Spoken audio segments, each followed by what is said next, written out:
races over the course of the weekend. There'll be plenty for the fans and the drivers to get excited about.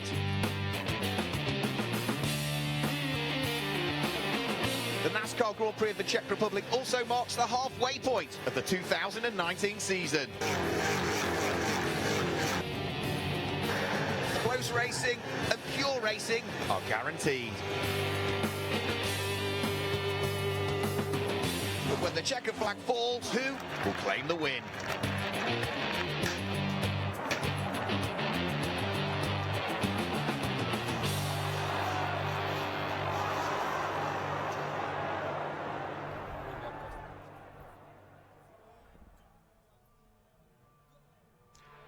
Well, welcome back to Autodrom Most here in the Czech Republic for the first ever weekend of racing for the NASCAR Whelen Euro Series in the Czech Republic. The first visit, actually, to Eastern Europe. This fantastic facility, which first opened in 1983. Renovations started in 1995, and again in 2004. The circuit was brought up to current safety standards with another refurbishment. The crowds are here in their thousands under absolutely clear blue skies to enjoy some racing. The Elite 1 division cars are there on the grid, and you can see just how busy it is with the teams and the VIPs and the guests. And look at the heat haze that we've got here in the Czech Republic. It's warm today. It's due to be at least another 10 degrees warmer tomorrow, so it is going to be very, very warm indeed. Around this fantastic circuit, it's one of the longer circuits that we visit in the NASCAR Whelen Euro Series. It is 2.6 miles long. That equates to 4.22 kilometres, and it's a nice flowing course as well. 17 corners shown on the graphics, but there are a couple of them that aren't actually identified there, so in reality it's 21 corners for the drivers to get used to. And some of the key corners around turn 6 and turn 7, as it's labelled there on the graphic, key corners because you carry the momentum coming off those corners around the rest of the circuit. We do have one Czech driver that joins us on the grid this weekend. He's racing both in the race that we see heading out now, which is the Elite 1 division, but he'll also be out in the Elite 2 division as well. And that is local driver Martin Dubek. So let's go on board his car and have a look round a lap around this circuit at Autodrom Most. Loris, second place in the first ever NASCAR Whelen Euro Series race here at Most. What do you expect? I mean, hopefully a good race. I think it will be really tight, especially given that, P2 by, I think it was 32 hundredths of a second. So it's going to be really close between me and the 24, but we know that Alan is behind us. I mean, he obviously has to score for the championship points. Stines is also there. So I think we're going to make it a good four-way battle. What it is like to drive in such conditions? It's very hot in here. I mean, I'm fit enough, so I have no problem with it. But for sure, it's a bit tougher than normally. But we adapt to it and we make the best of it. And what do you think about the track? It's the first time ever for the NASCAR Whelen Euro Series here at Most. What do you like it? Yeah, I love it. I think it's a mega cool track, especially with the new asphalt, mega fast. So I'm really enjoying these type of tracks more than ever. Thank you very much, Loris Hazemans. We're going back to Mark. Thanks a lot. Good to hear from Loris Hazemans there. We'll bring you the onboard lap from Martin Dubek in a short while. But what I want to do is introduce my guest that joins me in the, well, I'm going to say it in inverted commas, the commentary box here at Most. Welcome along to the youngest ever driver we've had in the NASCAR Whelen Euro Series, only 16 years of age. Ben Kriener joins me in the commentary box. Welcome along, Ben. Yeah, thank you. It's very good to get another perspective of the races. Usually I'm either with the team on the pit wall or behind the wheel myself. So to get the chance to do something else this year, it's a good experience for sure. I suppose every circuit that you go to on the calendar is a new circuit for you this year. Yeah, it is, and that sort of adds to the challenge. But I'll rise to that challenge. It's enjoyable, and just getting experience at all these different tracks helps me a lot. So. Okay, so we'll hear a bit more from Ben Kriener shortly. Let's head back down to Andre, who's on the grid, to have a chat to Nicola Rocca. Nicola Rocca, it was your first pole position in 4 years here in the NASCAR Whelen Euro Series. What do you expect today? Yeah, I mean, starting from pole, you have only one thing in the head. So we're going to try and win this. I'm going to push as hard as I can. It's going to be a hot day, so it's going to be tough, challenging with the tires and everything. But I'm sure that it's going to be a nice and clean fight between the first couple of guys. So looking forward to it. Going to have fun. All right, what are the key corners here at Most? It's the first time ever for the NASCAR Whelen Euro Series. Where are the special spots here? Yeah, apparently I was looking at the times in qualifying. There was a big difference between the first two and the rest in the last two corners. So might be that they're quite challenging, and the rest, yeah, it's quite a technical track. So in general, it's quite a difficult track to be fast in, and it's easy to make mistakes. So I'm gonna be fully focused not to make any during the race. Thank you so much, pole setter Nicola Rocca. Back to Mark. Thanks a lot. So great to hear from both Loris Hasemans and Nicola Rocca. Now let's go and have a look at an onboard lap with Martin Dubek.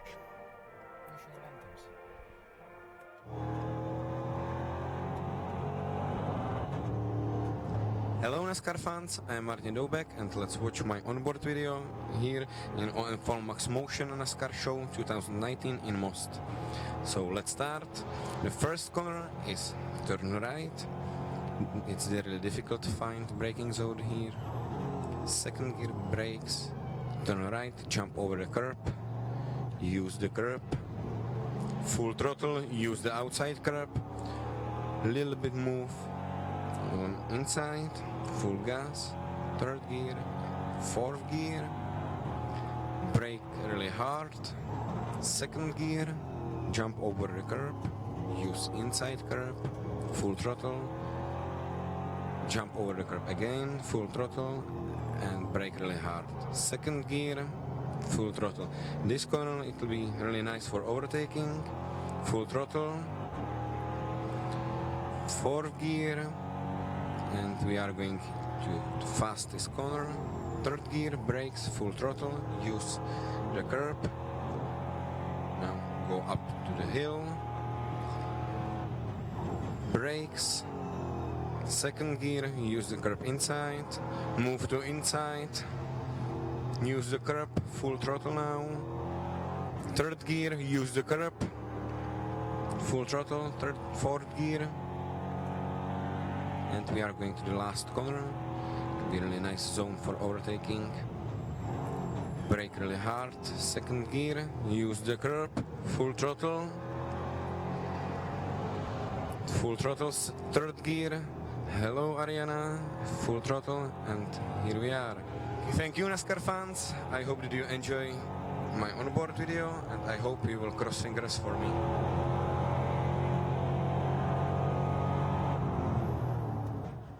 Well, there'll be lots of the local fans here that will have their fingers crossed for Martin Dubek. He's the only Czech driver represented on the grid. In the background, we can hear the Czech national anthem playing and all of the teams observing that in what is a very, very special weekend here. Loris Hasemans starts on the outside of the front row of the grid. We heard from Nicola Rocca, Ben Kriener, who joins me in the commentary box. It's only his 5th pole position. Last time he was on pole was 4 years and 2 days ago when he scored 4 back-to-back pole positions in the NASCAR Whelen Euro Series in 2015. That is mighty impressive, I must say. I was quite a lot younger back then.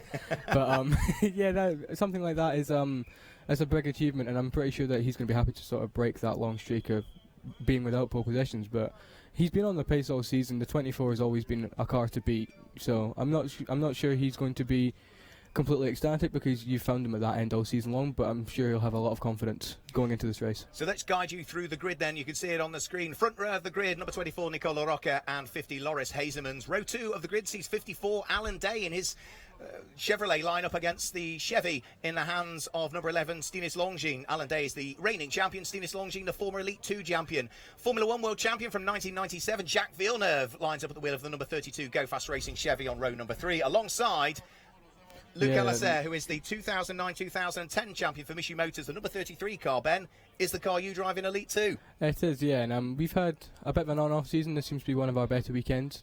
We had a very good run in Spain, at Brands Hatch as well. Italy, we struggled quite a lot with the car, but we're getting faster as the year goes on. Luca will be very pleased with 6th. What progress can he make from there? 7th on the grid, and the inside of row number 4 is another former Elite 2 champion, which is Tomo Ferrando, and alongside Tomo Ferrando, that is where we see Sebastian Bleeky-Molen. Row 5 of the grid, Francisco Cini and Christophe Bouchou, and row 6 is Henry Tuamala and Fred Gabillon. Row 7, Alexander Graf and Gianmarco Ercoli. Row 8, Ander Villarino and Ulysse Delso. Row Row 9 is Salvador Tinio Arroyo alongside 88, which is Romain Iniesta. And the final 3 rows of the grid, number 7 Martin Dubec and 2 Kenko Mura, 98 Eric Dodonka and 31 Mauro Trione. And the final row of the grid, 99 Ellen Law and number 8 Dario Carzo. So there we can see the pole sitter Nicola Rocca about to climb on board the number 24 car. Now, Nicola Rocca, in stark contrast to you, Ben, and I don't mean this in any way, shape or form as being derogatory, but Nicola Rocca has stacks of experience. For you, 16 years of age, you're the youngest driver we've ever had in the NASCAR Whelen Euro Series, and you did your first race earlier on this year, the day after your 16th birthday. Yeah, that was my first race at Silverstone in a E36 M3.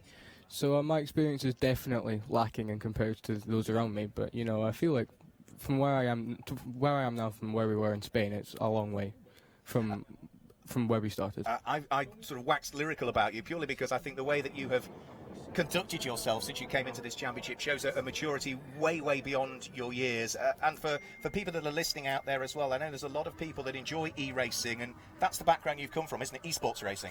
Yeah, so obviously I have experience in the junior formula, like go-karts and a bit of stock cars as well. But yeah, esports was where I sort of really started to clean things up, and just that's where all my experience came from, you know, and where I taught myself to drive.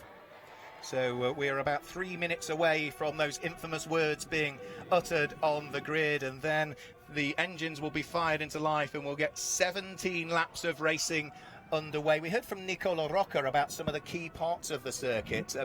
Just talk us through, you know, for you, what's the most important section of the circuit? A lot of the drivers are saying coming out of turn number 10 to get the momentum through the fast part. Yeah, so that end of the track is where you can gain a lot of time, you can also lose a lot of time. That complex sort of from turn 5 to turn 11, it will be very single file. There's possibly a move going into turn 6, but people are going to be sort of nice and orderly through there because the track is very narrow. But coming out of turn 3, the cars are left by themselves up until turn 15 at the bridge, because from that point onwards, the spotters can't actually see the cars at all. Yeah. So we're very much on our own, and that's our biggest challenge this weekend, is that usually we're so used to only having one eye on the mirror because the spotters are putting so much information into our ears, you know. But for that half a lap, they're not. So that's going to be the crucial part, because the drivers may make some big lunges because the car they're attacking won't have that help from the spotter to tell them that they're coming. So. Just tell us about the conditions in the car as well. We can see the spectators enjoying the sunshine, some of them enjoying the sun, some of them enjoying actually the shade, which is not a bad thing. The conditions in our commentary box are rather warm, to say the least. But as a driver inside the car, you know, we're talking probably 70, 80 degrees Fahrenheit inside the car this weekend, surely. Oh, at least, yeah. It's ridiculously hot in these cars, so you've really got to work on your hydration levels, you know. And obviously that's something that I've learnt throughout the season. I learnt the hard way in Spain, unfortunately, but yeah, it's a big challenge for the drivers. You'll find yourself going to the toilet quite a lot because you've just drank so much water, but it's needed. And if you look at sort of number 98, which is towards the back of the grid, Eric Dodonka, and number 7, Martin Dubec at his local Grand Prix, both of those doing Elite 1 and Elite 2 this weekend. That is a big ask in these conditions. That is a big ask, yeah. They will struggle potentially. Obviously, I have no idea, but that's going to challenge them quite a lot, because by the end of today, they're going to be absolutely exhausted, and they will need to have drank so much water to stay hydrated. And I suppose it's not just the water. You know, we mentioned this, I think, at Brands Hatch when I had Andre Castro in the commentary box with me as well. It's making sure that you get all of the vitamins and the minerals back in your body as well, because rehydration is only part of it, isn't it? Yeah, exactly. So you've sort of... it is the most crucial part, but as you said, yeah, there are the other aspects of that side as well to stay sorted on. But I think just in general, a lot of the drivers you might see drop off, their pace start to fall away at the end of the race, because 17 laps in these conditions is tough. It's going to be very tough on the cars, it's going to be tough on the drivers. And as the infamous words are given for the drivers to start their engine, it's going to be hard on the tyres as well, because remember, the cars only get for this weekend one brand new set of general tyres. The others are carried over from a previous round. So you get 8 tyres for the weekend, only 4 are brand new. What do you do in these conditions? Because tomorrow it's due to be even hotter. So the general tyre is a fantastic tyre, but in these warm conditions, as we say, with good levels of grip as well from this tarmac here, a lot of the drivers have been complimentary about the tarmac here. Tyre preservation is a consideration when potentially you've got to run this race and another race, as well as qualifying and Super Pole for the top 12, on one set of brand new tyres. Yeah, you do. So, yeah, the track is actually really nice. A lot of it has been resurfaced recently, but yeah, a lot of these drivers are going to be playing it really easy, taking it smooth, because these tyres will overheat very quickly, and even by the end of this race, the pace could be 2-3 seconds off what you saw from qualifying. So it's going to be a massive challenge for all the drivers, really, to just keep the tyres in condition, because I think by the end of the races tomorrow, you're going to see a lot of people way off the pace. Dropping off, yes, the tyres drop off. So there's the front row of the grid, number 24, Nicola Rocca, and number 50. That is first and second in the championship on row number 2. 54, the back-to-back champion, the Israeli Alan Day, who is the reigning champion. That yellow number 54 Cal Racing Chevrolet SS, and alongside him is second in the championship, number 11, which is Stinis Longines, who is yet to claim a win in Elite 1. There's only one ever driver in the history of the NASCAR Whelen Euro Series that has claimed a championship in Elite 2 and then stepped up to Elite 1 and won a race, and that is going to be the number 9 car in the hands of Gianmarco Ercoli. So surely number 11 Stinis Longines can't be far away from that first elusive win. He's had 4 second places already this year, lying second in the championship, 19 points adrift of Alan Day. Yeah, that's I think he would very much like to go one better today, obviously, but you know, consistency is key. I mean, if he's still that close to Alan, obviously Alan has won 3 races this season. He's not won any, but he's still thereabouts. So you can see that he's still having a good season regardless. And at the end of the day, with this series, it's a lot about being consistent. You'll find yourself right at the top end of the standings if you're just thereabout top 10, top 5, you know. So he's doing a brilliant job, and I think if he can keep this up, he's going to be concerning Alan by the end of the season. As long as you're there or thereabouts, come the playoffs, that's where the championship is won or lost, and all the drivers know that. Double points once we get to the rounds at the Hockenheimring in Germany and Zolder at Belgium. And I know Stinis Longines, number 11, in about 6 weeks' time is due to become a father for the first time. He's been working on his health, he's been working with his dietitian, he's been working on his fitness, and is fully focused on trying to become the champion for this year. Look who's behind him on the grid, though, the number 32 Go Fast Racing Chevrolet SS of the 1997 Formula 1 World Champion and the Indy 500 winner from 1995, Jacques Villeneuve. Jacques was disappointed. He was happy with qualifying, disappointed with Superpole, he said to me afterwards, because they didn't get time to take pressure out of the tyres before heading out onto Superpole. And he thinks that's what's cost him. Yeah, I could see some sense to that. You know, the turnaround between the checkered flag falling and the green light heading for the Superpole is only 5 minutes, regardless to whether you're back to the pits or not. So yeah. It's a really, really small space of time for the teams to make any necessary changes. So, yeah, I can agree with what Jack was saying there, is that his tyres will have been very hot, you know. He was still smiling, though, when he spoke to me. He said, it is what it is. There's nothing I can do, Mark. So he's just going to push on. So I would say watch out for Jacques Villeneuve in this one. It'd be great to see him back on the podium. He had double podiums at Franciacorta in Italy for rounds 3 and 4 of the championship, where he finished in 3rd place in both of those. But Nicola Rocca on a pole position has only had 1 podium so far this year. That came last time out at Brands Hatch, where he finished in 3rd place. He's had 3 5th place, he's had a 6th place, he's had 1 other finish inside the top 10 as well. So the cars are getting themselves already in neat 2x2 order, and now you're at the point really where there's no more you can do. You've warmed the tyres, you've warmed the brakes, you've got yourself in the zone, Ben, and you're ready to go. Absolutely. So at this point, you know, visors will be coming down, the drivers will be very focused, the spotters will have stopped talking now, all just in preparation, because in a few moments' time, the very nice looking safety car will pull off and release Nicola Rocca to control the pace to the green. Yeah, you can't miss that bright orange Mustang at Fastback, acting as our safety car for this weekend. The medical car at the back as well, which hopefully won't need to be needed, because hopefully everybody will safely get through turn number 1, which is a tight chicane. Remember, it's modelled on very similar chicane to Monza, so it's a tight right-hander followed by an even tighter left-hander. That part of the circuit having been reprofiled a few years earlier to slow the cars down. So it's a new part of the circuit. Remember, it's a new circuit for all of these drivers. Buckle up, everybody. We're about to go green for round 7 of the 2019 NASCAR Whelen Euro Series Elite 1 division, side by side, bumper to bumper, door handle to door handle, up towards the start finish line. The green flag waves and we're away and racing. It's a slightly better start by Loris Hazemans, but he's on the outside line as they charge their way up towards turn 1, and he's got the jump on Nicola Rocca, and Nicola Rocca's going to lose out to his teammate potentially. Here's Stinis Longines in towards the braking area for turn number 1. Snatch brakes from further back. It looks so everybody has, for the moment, just about avoided each other, but it's Loris Hazemans that leads the race. Nicola Rocca in 2nd place, Stinis Longines in 3rd, and Alan Day side by side with Jacques Villeneuve for 4th. But it looked like a clean start there. Yeah, it was. Stinis Longines got a fantastic start actually, and was pushing Loris Hazemans down into turn 1, which I think helped propel him into the lead of the race. But everyone sort of behaved themselves so far now, which we see Jacques has got his way past Alan to fourth, but so far, and Lucas has followed him through. Alan's over 3 wide there, so Alan's had a really terrible start as well.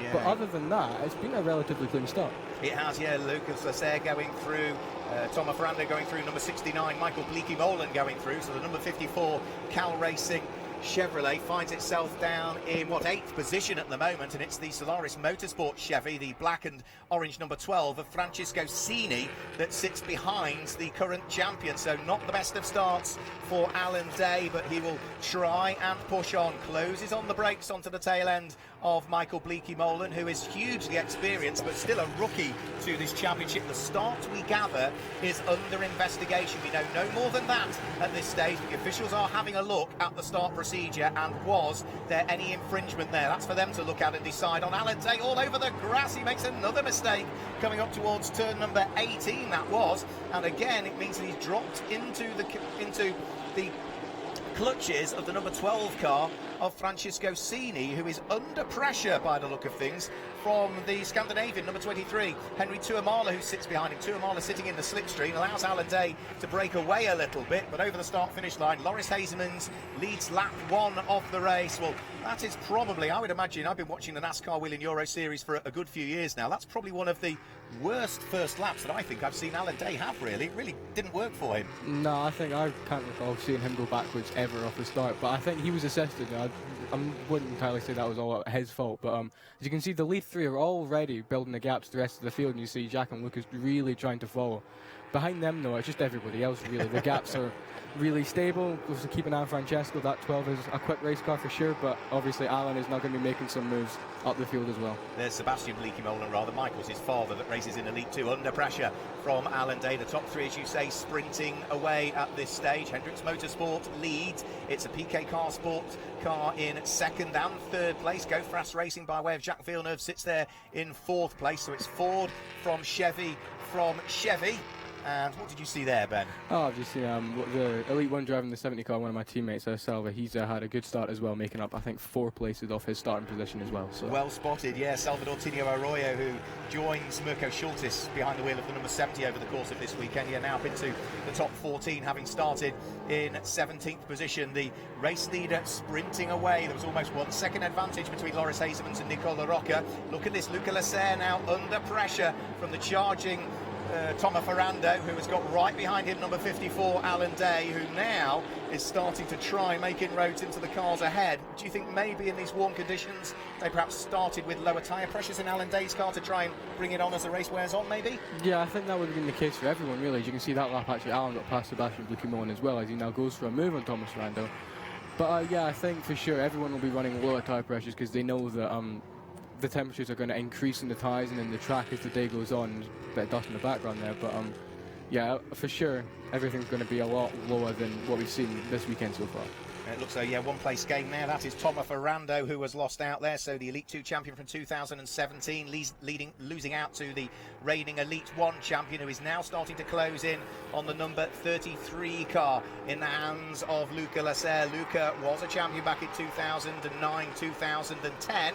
Before the affiliation with NASCAR, which started in 2012. So the 2 former champions, both double champions, going at it at this stage, whilst Loris Hasemans looks to try and sprint away in the lead of the race. Loris Hasemans leading the junior trophy as well at this stage. Junior trophies for drivers 25 and under that enter the Elite 1 championship. Nicola Rocca in 2nd place is eligible for that as well.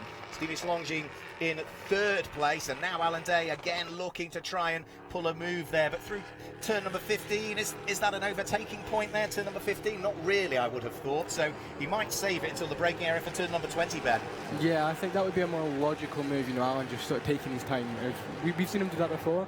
He's been very sort of careful not to do any damage to his car, but you see, I think, as you see, he does have a look up the inside of Lucas there, but it is an overtaking move, but there is a very, very short braking zone, so you've either got to fully commit or wait till turn 1, because it is, because of the nature of the corner, slightly off cambered as well, so it will provide a great challenge trying to keep everything smooth and clean and not lose too much time if you do go for a move there. He picks up the slipstream of Luca Lasser as they come over the start-finish line. He grabbed a place on Thomas Ferrando into the braking area for turn number 1 last time through. Can he gain another place this time through as Loris Hasemans continues to increase his lead at this stage? He is 2.1 seconds to the good, is Loris Hasemans. We got told that Alan's messed the chicane there at the start as well, so that's actually released Lucas actually as well. So that'll take the pressure off him for sure. So I'm not entirely sure what happened there between Alan and Lucas. Maybe about Lucas break a wee bit earlier, maybe. Not entirely sure, but I can say Hazen is now just pulling away at the front. The Hendricks cars have been so fast all weekend. You know, they were well prepared coming here for sure. You know, they had a testing before, so we always knew they'd be quick. But as you can see, PK Carsport, they're there as well. But the gap between third and fourth already is enormous. It is, yeah, it really has opened up, isn't it? It's almost a 3-second gap between Stinis Longines in third place and Jacques Villeneuve, who sits there in fourth place. We ought to say leading the Challenger Trophy, which is for bronze and silver graded drivers that enter the Elite One Championship, is down in 10th place at the moment, number 23 for... that number 23 car is the Memphis Racing car of the Finnish driver Henry Tumala. He is the leading Challenger driver. The leading junior driver is the overall race leader. You can see the nose of the car dip again on the Ford that leads the race. Chevy's in second and third, and in fourth position there goes Alan Day. Well, he's lost out really on the attack that he was trying to make on Luca Lasser. He'll have to gather thoughts and his problems. Rear left puncture, yeah. So problems for Alan Day, a rear left puncture for the championship leader. Alan Day, his worst finish so far this year was fourth place at Valencia. And yeah, he's limping around the circuit. And that is going to be a bitter pill to swallow for him, Ben. He will know the implication that could have to his championship. Yeah, that's not ideal at all. Stinis Longines will hear that news, and he'll relax a bit, you know. He'll maybe take some pressure off his teammate because he now knows that he'll have the championship lead at the end of this race. So a big disaster for Alan, but obviously that's not his season over for sure, with the playoffs still to come. But if you see more content, actually that's one of my teammates gone round as well. Everyone behaved themselves off the start, but it seems to be getting a bit more lively now because we've seen a few cars off now and a bit more dust kicking up. But for Alan, that's far from ideal, but he'll fight back tomorrow. Is that one of his new tyres, or is it not? Let's have a quick look what happened. Okay. Salvador Tinio Arroyo tipped into a spin there by Romain Iniesta, so the officials will have a look at that, but it certainly looked as though there was contact between Chevy and Ford there for my money. Yeah.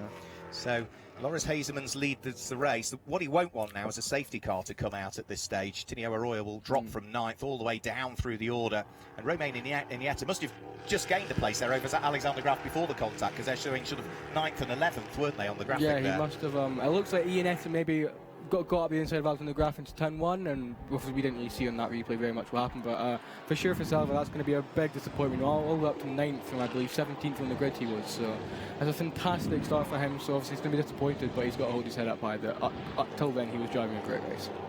So over the start-finish line comes our race leader. Another lap chalked into the book for our race leader, which is Loris Hazemans. And Stinis Longines has dropped right off in the back of his teammate as well, actually.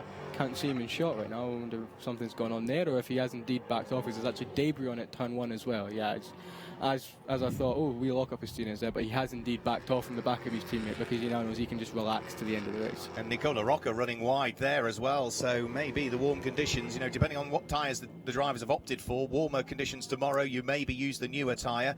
The slightly cooler conditions today, use the carryover tyre, but maybe even they are struggling in these difficult conditions. So, with the race still going the way of Loris Hazemans from Nicola Rocca there, the driver that we are concentrating on in second position. Third at the moment is Stinis Longines, and fourth still Jacques Villeneuve at this stage, but in very NASCAR Whelen Euro Series fashion, the gaps are quite large between them. The one to watch out for me at the moment is the gap between first and second, because I think Nicola Rocca is catching the race leader. It does look a wee bit like it as well, and actually we just saw that Thomas Ferrando's actually gotten his way past Lucas as well, so interesting to see what happened there. But there is quite a few cars actually with a bit of damage on them, so it's for sure there's a lot going on now. Everything's sort of starting to pick up a bit. But yeah, the tyres are going to be getting quite hot now, you know. So the way it'll work tomorrow is that they'll take the tyres off the cars and rotate them round. So the fronts will become the rears, and they'll basically cross them diagonally. Swap them rear, yes. It's the same size front and rear, isn't it? Absolutely, yeah. That's one of the advantages that we have with all four corners being the same size of tyres. So it means that the cars will hopefully be a wee bit better than what you'd expect at the start of tomorrow, because the tyres will not have the same load on them again. And what about the sort of the corner weights of the car as well? You're able to work with, of course, with the new spring and damper that's been introduced for this year. Does that give you better ability to sort of equalise the corner weights on the cars now?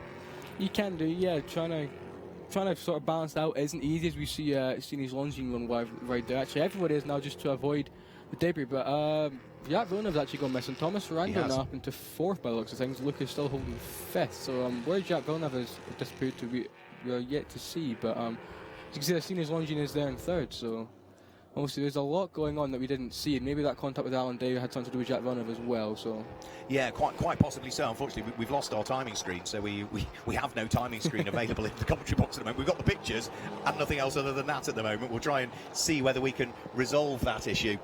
But it looks as though, all right, we've got the same now, have we? Thomas Ferrando is up into 4th place. That will bring Luca Lasser up through the order, as it will the number 69 car of Sebastian Bleekie-Molen.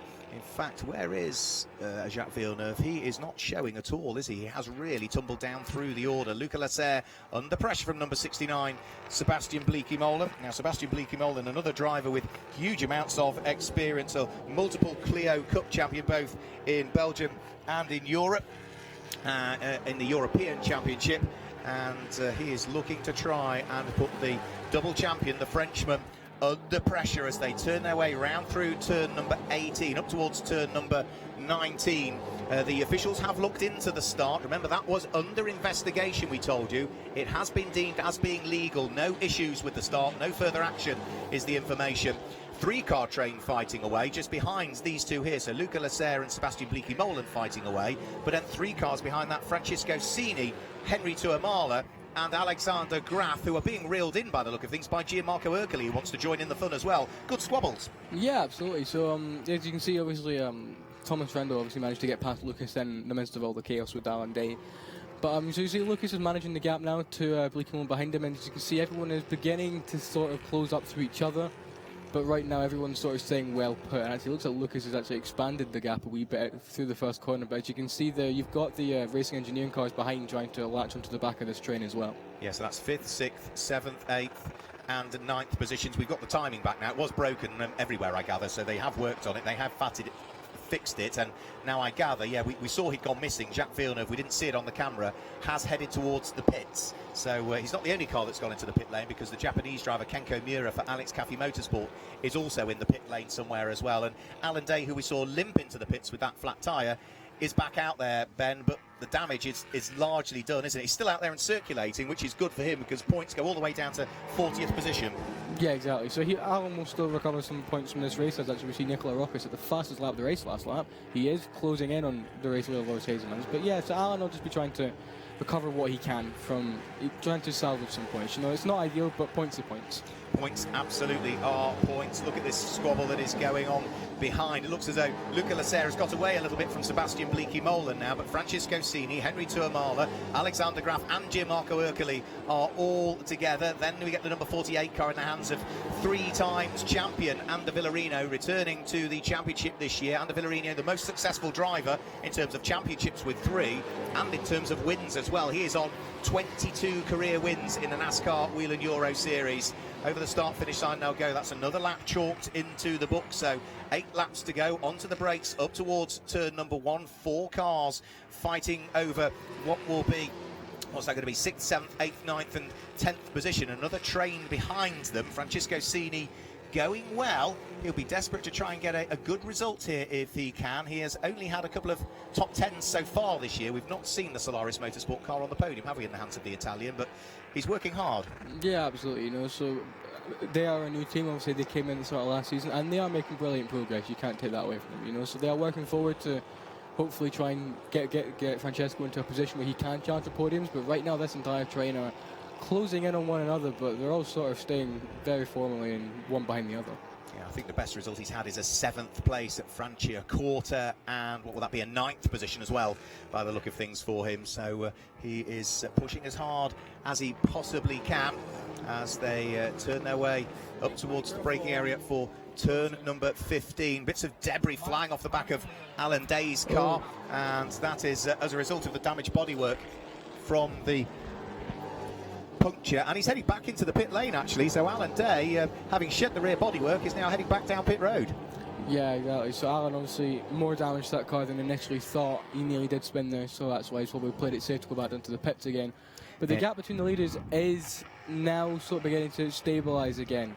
So obviously Hazeman has responded and he's been made aware of the pace that Nicola Rocca has.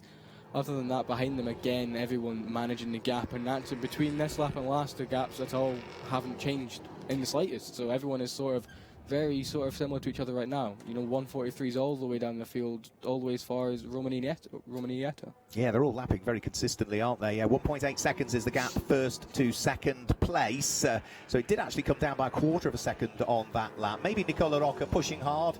He gets too hot, car gets too hot, tyres get too hot, and then you have to ease things off again, and all of that hard work you've done sort of comes unravelled again as a consequence of pushing to close it up in the first place. We simply don't know, but wouldn't surprise me if that's the case in what are blisteringly hot conditions here, and as we say, scheduled to peak at 37 to 38 degrees Celsius tomorrow here in the northern part of the Czech Republic. Here comes the fight that is going on just outside of the top six. Number 77, Alexander Graf, looking to try and keep Gianmarco Ercoli behind him. So Chevy fighting away with Ford. Henry Tuamala has taken a bit of a breather and has dropped off the tail end of those two cars as dust is raised directly ahead of them. Somebody running a little bit wide. There is a drive-through penalty for number 88. That is Romain Iniesta for causing a collision with Salvador Tinio Arroyo. The race officials have had a look at it, and I suspect, you know, similar view to us in that he tagged the tail end of Salvador Tinio Arroyo, and you've got to accept the punishment then. Yeah, absolutely. You know, it's not ideal for either driver involved, but you know, there was a clear hit there, so a penalty was issued. So other than that, there'll be nothing more to it. He'll serve his penalty, and everyone will move on. But this battle going on that we see is actually released Francesco Sini, who's actually beginning to gap the two behind him now as they both run wide. They're coming onto the main straight, so it's taking a bit of pressure off him as he's actually on course to match his best ever finish. But and as you can see as well, the gap between these two also balancing out as well. Really, everyone sort of just behaving themselves in single file. Snatch breaks from Alexander Graf as he tries to hold off the aspirations of Gianmarco Ercoli. It also looks as though Sebastian Bleekie-Molen has caught back up with your car again. Luca Lasser, they had gapped each other for what was going to be 5th and 6th position. So there goes Tomo Ferrando. There is Luca Lasser behind the wheel of the number 33 car, and right with him now is the Team Bleekie-Molen Ford, the white and light blue with the pink tail end to it in the hands of Sebastian Bleekie-Molen.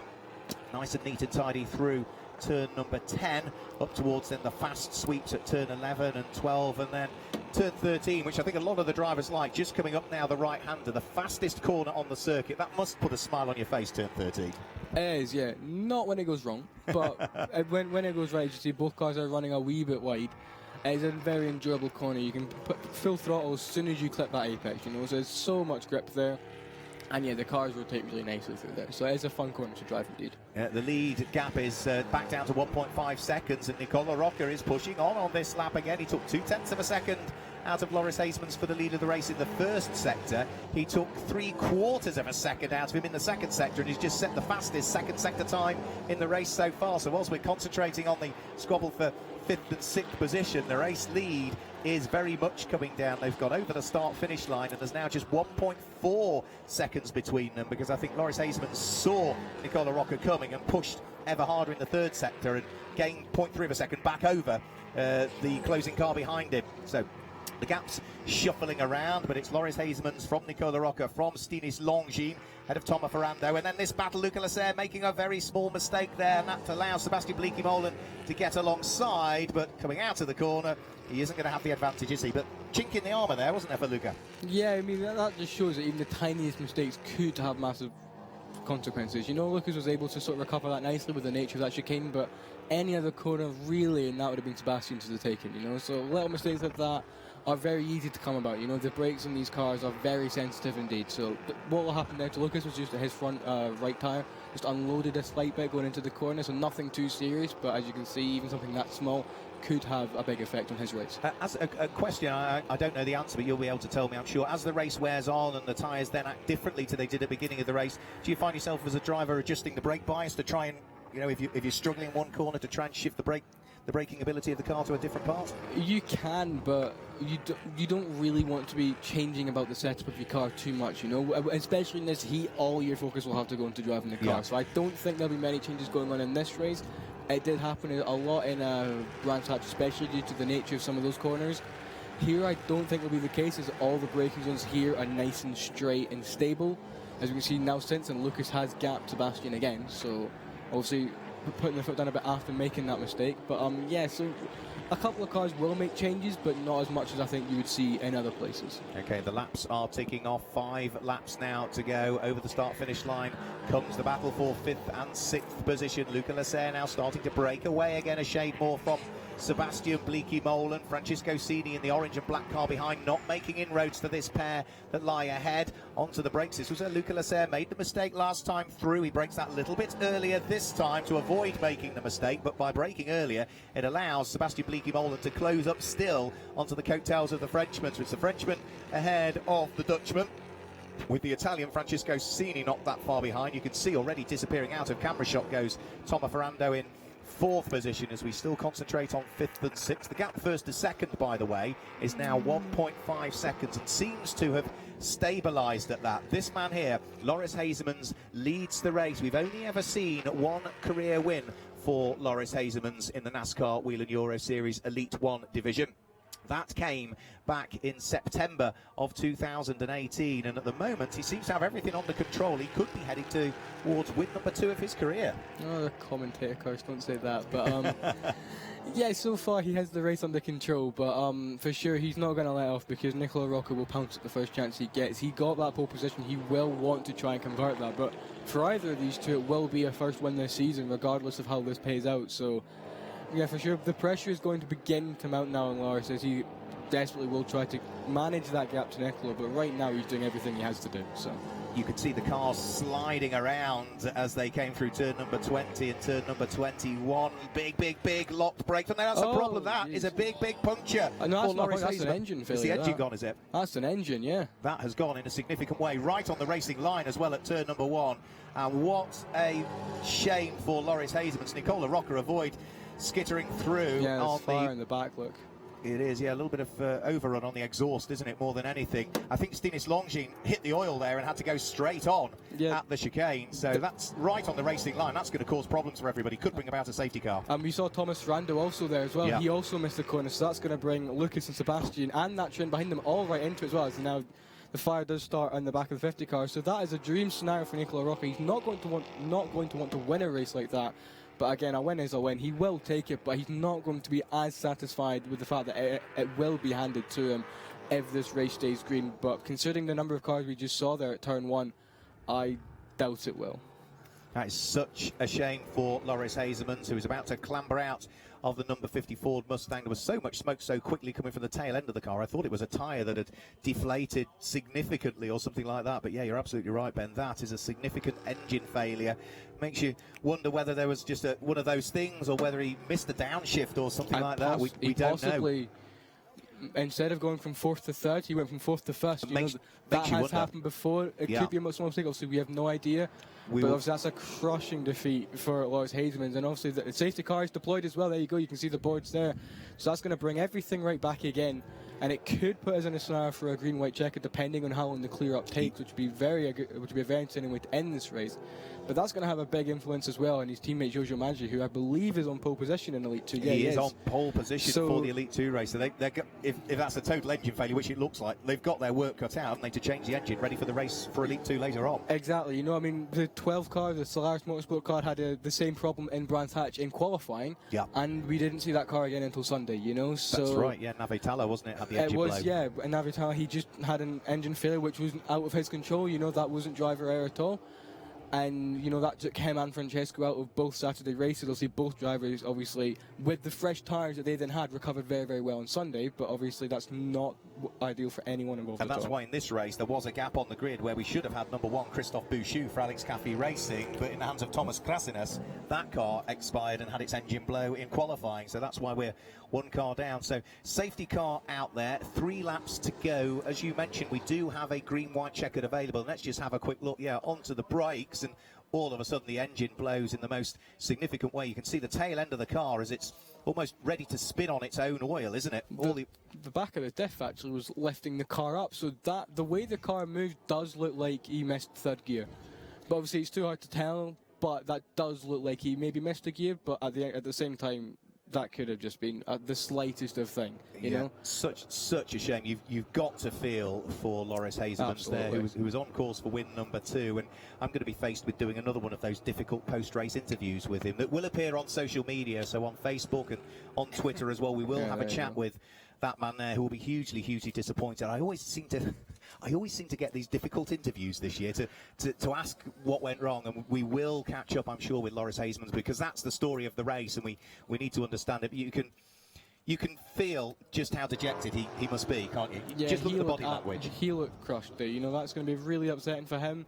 Obviously, for both the cars now, 1, 2, and 3, never won a race this year, so this is going to be a fuss for anyone. He's actually, Lucas did get himself up to 3rd because Thomas Ferrando, again, like Stinus Longines, missed the foot chicane, probably because he locked up on some oil or something. So Lucas gained out of that. He's 2 positions, so he's going to be, again, pleased with the outcome. Not the best pleased on how he gained it, but again, it put him in a really good position. So well, in theory, might they reorder? So they'll go back to the lap before the safety car came out and reorder? They might do. Lucas would still be on the same row. I just put him on the other side. So really, he would only lose 1 position if they did do a reorder, but it's not going to make any difference to him whatsoever. And actually, that would then put him behind Stinus Longines, who, going off his recent form of starts, I'm not sure he'd be too disappointed about. Stinus has been brilliant at all the starts and restarts all season. He's had a fantastic either reaction or just he's better at putting the power down. We've never seen his car have a bad start this season. And where is Stinus Longines at the moment? Bearing in mind he's finished 2nd on 4 separate occasions. Where is he in the race? Second, yeah. Absolutely. Yeah, it's his favourite position. Well, he would like first to be his favourite position, but he seems to be stuck in second. Ever the bridesmaid this year is Stinus Longines. Say his wife expecting a baby in I think about 6 weeks' time. Rather conveniently, we don't have a race in August, and that's when his first baby is due. Makes sense now, doesn't it? Yeah, it all comes together. But it's not going to be at the stage yet where Stinus is going to be bored of coming in second place. He's going to let someone pass so he can at least finish somewhere else. But he's going to want to put put pressure on his teammates. Sorry, but you know, this is going to be a really exciting end there, because you're going to have 2 teammates going for the win. You're going to have cars behind trying to pick up the pieces if it goes wrong and put pressure on themselves. So if Alan Day can get himself back out, which we haven't seen, it means that he will make places as well. But he's gone into the pits and we haven't seen him since. So we never actually saw what happened to them, did we? You know, Alan and Jacques Villeneuve both just disappeared. We didn't see Jacques Villeneuve. We saw Alan Day shed the bumper and then go back into the pit lane area. It looks like we are reordering, so yeah, Thomas Ferrando now moves back into 3rd place. Luca Lasser, who gained the place, moves back down to 4th, so the reordering taking place. You can see Henry Tourmala there, the number 23 car. He must have been another that skipped the chicane and lost a lot of time, so he's working his way back up into contention. So he go back to the order that they were running the lap before the safety car came out. So we are reordering the field here with 2 laps to go. We may well have our first green-white checkered of the season. We've got one opportunity at it. Depends how much longer they've got to recover the car and potentially treat the oil as well, because if there's oil right on the racing line at turn number 1, they can't leave it. They've got to deal with it, haven't they, and put down some quick dry. They absolutely have to. I think now it's eminent that we're going to have a green-white check now to finish this race. But obviously that'll be entertaining as well, because there's going to be a lot of dust going into turn 1 as well. So obviously, when the cars do charge down there on the restart, they will kick up a lot of dust or whatever it is that they have put down. So it's going to cause visibility problems for the cars further down the order. But as you can see now, everyone bunched right back up again. And there, I would say any car in the top 6 or 7 we could see win this race, because green-white checkers, obviously, as we've seen over in America, always cause massive drama. And if that is anything to go by, as we've always seen dramatic finishes here, I would, as far down as maybe Henry Tourmala, any one of them could win this race. It's going to be a belter, that is absolutely for sure. And amazing, I'm just having a quick look through the statistics. These laps under safety car are the first laps that Nicola Rocca has led all year. We've had laps led by Alan Day, by Ander Villarino, by Stinus Longines, by Fred Gabion and by Loris Hazelmans, but under safety car, these are the first laps that Nicola Rocca has led all season. He'll want to lead some under full racing conditions and might get the opportunity to do that once we get back green again very, very shortly here. So we are seeing the cars under safety car heading round through turn number 10. This cameraman at turn number 10 is a star for me, because he's got a fantastic view, highly elevated on the platform, but he's got a difficult job of panning through a full 360 degrees to pick up all of the action through turn 4, 5, 6, 7, 8, 9, 10, 11, 12, and part the way down towards turn number 14, which is a very slight left-hand kink. So he's covering nearly half of the corners at Most. He's a busy chap, isn't he? That is a brilliant camera positioning there. You know, it gives us a great view and a great perspective on the sheer size of this track, but also it obviously means we can cover a lot of what's going on without having to jump between these cameras as well. I know a bit like you, it's my first visit here to Most.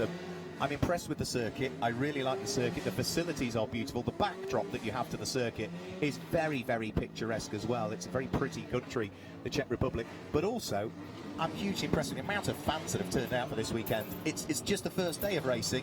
It's busy. It's busy. It's very busy indeed, yeah. You know, and I'm saying this is my favourite track that we've come to this season as well, you know. So, and I know that's the same for a lot of drivers.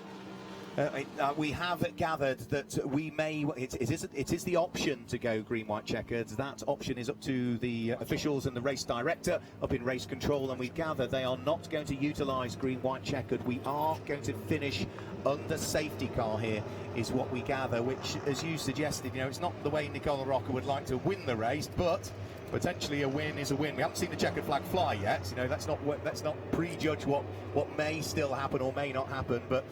It's not a nice way to end a race under safety car, not a nice way to get the win in reality, but Nicola Rocca will take it because it's championship points. He will indeed, and I'm just hearing here that apparently there is too much oil on the track, so doesn't surprise me. Yeah, it looks highly unlikely that we will restart the race. That's where the likes of, I think, Lucas will be very disappointed, because obviously he gained out of that, obviously managing to get his car stopped for the corner, got the move done, but he's now going to miss out on a spot on the podium due to the reordering. Yeah. So he's going to be very disappointed about that. But you know, he's made place from he's made up ground from where he started.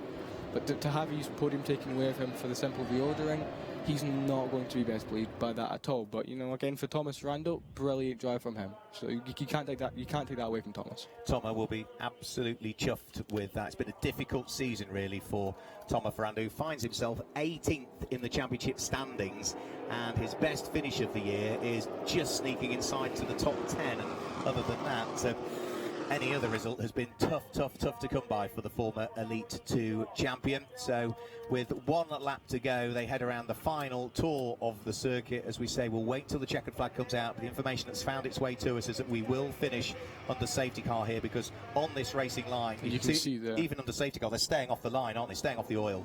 Yeah, you could actually see there on the track the oil just sitting there. You saw the teams from PK Carsport and Cal Racing there on the pit wall celebrating, because it is, I believe, the first ever 1-2 for PK Carsport, and for Thomas Ferrando, obviously that car now being run by Cal Racing this weekend instead has found his way onto the podium as well. So both teams very, very pleased indeed. And you know, for Nicola Rocca, he did everything he had to do. He was there when it mattered to pick up the pieces. Obviously, as we've said many times, it's not how he's going to want to win. But when things went wrong for the car in front of him, he was there to utilise on it when it mattered. So it's a very well-deserved win, and he's done everything right in this race. Yeah, and with Alan Day way down through the order, potentially we may well, at the end of this race, I haven't done the maths, but we are highly likely to have a new championship leader, one would have thought, but we'll wait for the official maths to be done, because I think it will probably put Stinis Longin into the lead of the championship. Nicola Rocca up to second potentially, and Alan Day might drop down through the order.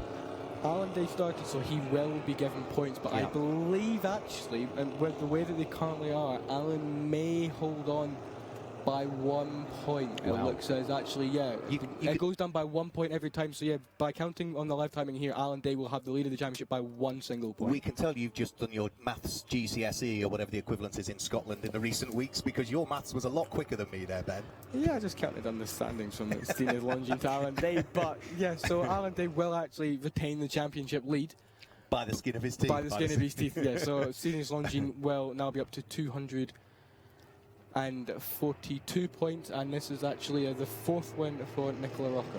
It is, yeah, the fourth win for Nicola Rocca. The last time he claimed one was on the 13th of September in 2015. So it's been a while. He will be very pleased indeed. The man from Turin in Italy, who qualified on pole position, is heading towards a maximum 40 points here in round 7 of the 2019 Elite 1 division of the NASCAR Whelen Euro Series, through turn 20 under safety car for the final time. The safety car peels its way to the pit lane, matters not, because we are not going green, white, checkered, we have heard. So checkered flag will be shown as they come over the start-finish line this time through. The drivers will have been made aware of that from their spotters, and the correct decision with all of that oil there as well. It would have taken forever to clear it up. So Nicola Rocca comes through to make it a PK Car Sport 1-2 for himself and Stinis Longin, who finishes in second position. It was 1,386 days ago that Nicola Rocca claimed his last win. That is 3 years, 9 months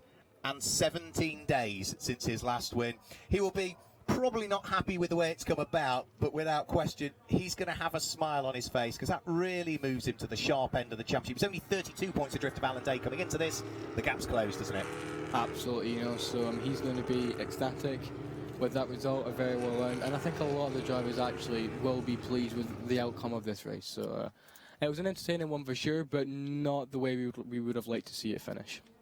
Yeah, a real shame, really. Not only does he claim the win, but he also picks up the junior trophy as well for drivers 25 years and under at the beginning of the season. Nicola Rocca, he is now exactly 25 years of age, and let's see as to what the reaction is when we have a chat to him at the end of this race. Stinis Longin finishing in second position, his 5th second place of the season. He's had 5 seconds, he's had a 4th, and he's had a 7th position. So consistent scoring, and as you'll know, you've been around motorsport for a long period of time, but obviously new to racing for car racing for this year. Consistency is what wins championships, and Stinis, you look at the moment the stats, he's consistent. He's the most consistent driver we've had out there.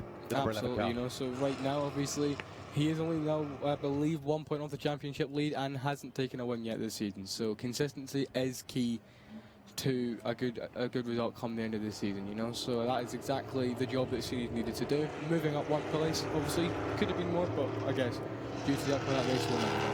And that car there, number 27, Tomo Ferrando, completes the podium as well. So he will be as pleased as punch with that. What's been a difficult season for Tomo Ferrando. Only one finish inside the top 10.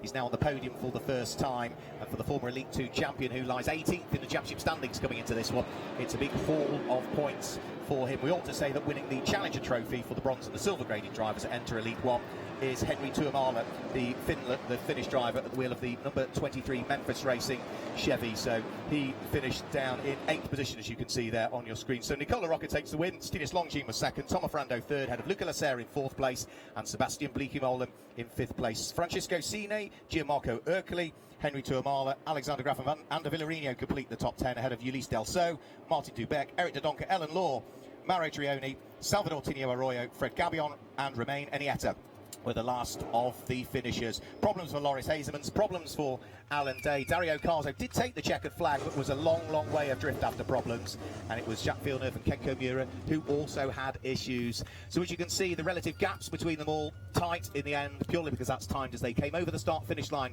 at the end of 17 laps of racing, the last 4 or 5 under the safety car. But as you see, the top of the table, a PK Car Sport 1-2.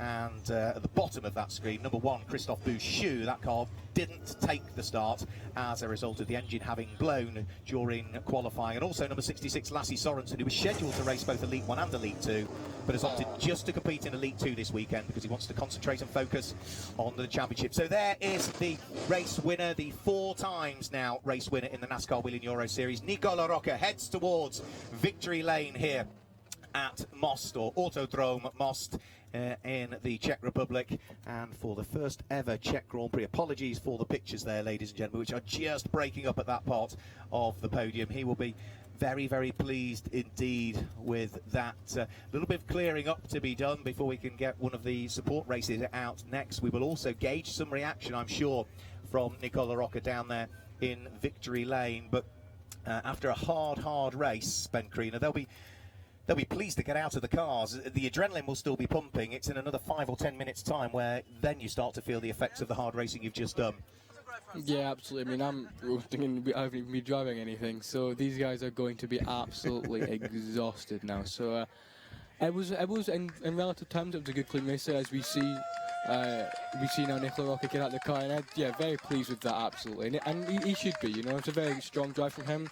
I saw a really good drive as well from Andrea Villarino as well. And Francesco Cini also making his career best finish there. He did get up to 6th in the end as well. He did get up to 6th place for Francesco Cini, yep, so that is his best result of the season so far. Francesco Cini, there is Bert Longines, who is, I'm sure, has been on spotting duties for PK Carsport. We've seen Bert in this championship for many a year indeed. He's still a very quick racer, racing largely in the Belcar Championship nowadays. His son Stinis has just finished 2nd in that race. He's the first to go over and congratulate Nicola Rocca. There is another former frontman in this championship, Anthony Kumpen, who is the man that is behind PK Carsport, the team manager in reality, and you can see that Nicola Rocca receiving the congratulations of all of the team there down in Victory Lane. It is a team sport, Ben, isn't it? I mean, Nicola Rocca has the hard work to do when the lights go out, but he couldn't do it without a good set of guys and girls behind him to put the car together in the first place. Absolutely, PK Carsport are having a fantastic season. You know,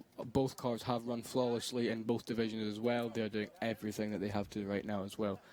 And, you know, that's what matters. You know, in Elite 2, obviously, you've got the likes of Andre Castro, who is definitely one of the unluckier drivers, considering the number of second places that he's had. So second seems to be quite a nice tradition at PK Carsport. They've had a lot of them this season, you know. But, yeah, there you go, big celebrations, and I think rightly so, because that was a flawless drive from him. Don't drop him. Whatever you do, don't drop him. We need him for another race tomorrow. So, a brave man, Nicola Rocca, putting his health in their hands and his safety in the hands of the American football team there. And you can see him just sort of squinting there. You can see physically how tough that race was. And we are going to grab a quick word with him very shortly. A well-earned glug of water. Try and cool down the core temperature as well. And, yeah, we can see that Nicola Rocca is ready to have a chat down there in Victory Lane with Andre. So we'll hear from our race winner. Nicola Rocca, the first ever win at the Most Autodrom. How do you feel? Man, it feels so good. It feels really good, honestly. First of all, I'm really sorry for Loris because it was a really tough race. I pushed so hard, and I guess he was pushing so hard as well, and it's such a shame that he finished that way, because I thought that I could have catch him, and then at that point it would have been better for the fans as a battle between us. But you know what, that's motorsport, and you gotta embrace it. So right now, yeah, I'm over the moon, so happy. Thanks to everyone. Pole position for tomorrow, so yeah, it feels great. All right, your race winner, Nicola Rocca. Fantastic to hear from our race winner, and Ben Creaner, you know, the smile on his face says that he's happy, but he very sportsmanly said, you know, that must have been tough for Loris Hazemans, and he's the first to say that, you know, he feels for him, he feels for Loris, his competitor. You would, and I think that was very well said there from Nicola Rocca, you know. So it was very unfortunate for Loris. He was one of the few that lost out. A lot of drivers putting in a very good position there and making up positions. Obviously, Martin Dubeck was one, so the home crowd will be pleased with that. He made up quite a few positions there as well, and Ulysse Delso also had a decent drive as well. So those three actually there, Villarino, Delso and Dubeck, actually had a good start. Yeah, let's just have a quick look. The start was nice and clean, and instantly Loris Hazemans was able to take up the lead of the race from eventual race winner Nicola Rocca, with Stinis Longines slotting into 3rd, and Alan Day was going side by side with Jacques Villeneuve in the early stages. Luca Lasserre then, who was running in what was 5th position at the time, was squabbling away with the champion Alan Day, who of course ran into problems as the race went on with that flat left tyre and a little bit of body damage as a result of that, so he was able to limp his way through and into the pit lane, the championship leader. The squabbles continued further down through the order. Salvador Tinio Arroyo was tipped into a spin by Romain Iniesta, and then the problems continued for our reigning champion and the championship leader, shedding bodywork around the circuit. It brought the Cal racing car back into the pit lane for the 2nd time in the race. Alexander Graf was being kept busy at the wheel of the Memphis Racing Chevy, fighting away with the Ford of Gianmarco Ercoli. And then as the race wore on, tyres and the temperature all started to have their effects, with snatch breaks and the battle still continuing all the way round through the circuit. It was a great race from Sebastian Bleekie-Molen, who was pushing the back-to-back champion from 2009-2010, Luca Lasser, all of the way. The gaps closed up between them. They opened up on other laps, and all over the course of the race, they were pretty identically matched, the pair of them, until there was a snatch break from Luca Lasser. There was a possibility for Sebastian Bleekie-Molen to squeeze his way through, but it was still Chevy ahead of Ford in the end. Then towards the end of the race leader with just a few laps to go, a significant engine failure for Loris Hazemans, who looked as though he was on for win number 2 of the season, but rather disappointingly had to clamber out of the Hendricks Motorsport number 50 Ford whilst the marshals were on hand to extinguish the fire. That brought about the safety car. Meant there was a little bit of reordering to be done, but such was the oil that was on the circuit. We finished under safety car, and Nicola Rocca came through to grab what for him was his 4th win of the season as he went towards victory lane, and the time that he posted also will give him pole position for tomorrow. Thankfully, despite all the throwing up into the air from the American football team, we kept him safe, and he'll be back out there tomorrow. So, blisteringly hot conditions, Ben, for the drivers. You've got that faced with later on. I suspect for your race, if it's anything like yesterday, it might be even warmer for you. You will start in 16th position on the grid. Yeah, not the best qualifying, but there we go. It is what it is, but yeah, it's going to be a very hot, very challenging race, so I'm very much looking forward to it. Well, we wish you all of the best with that. Thank you for coming to join me in, I'm going to say commentary van. In what are rather warm conditions, the commentary oven might be better. Yeah, absolutely, you know, so... there we go. Yeah, that was fun. Yeah, the facilities are good fun here. Good fun. We've enjoyed it. So that's all for the moment from Autodrom Most. Don't forget, we've got another race coming up later on today. We have the Elite 2 division race that Ben Kriener, who's alongside me, will be in. The stream goes live if you're watching Central European Summertime at 16:45. If you're watching in the US, then it is 10:45 a.m. Eastern Summertime is when the stream goes live. The green flag will fall and the race will get underway at 5 p.m. local time, or 11 a.m. Eastern Summertime in the US. So from all of us here at Autodrom Most, enjoy a few hours away. We'll be back with you later on here for the Elite 2 race. Goodbye.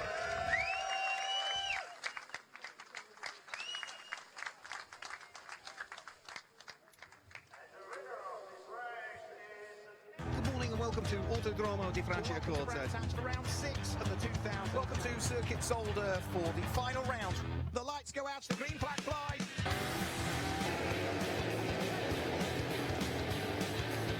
It's all very tight up towards turn 1.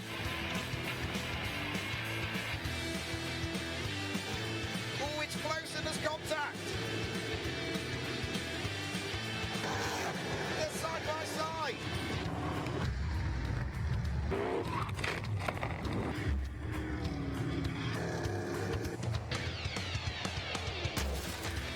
When the checkered flag falls and the race is done, there's always time for celebrations.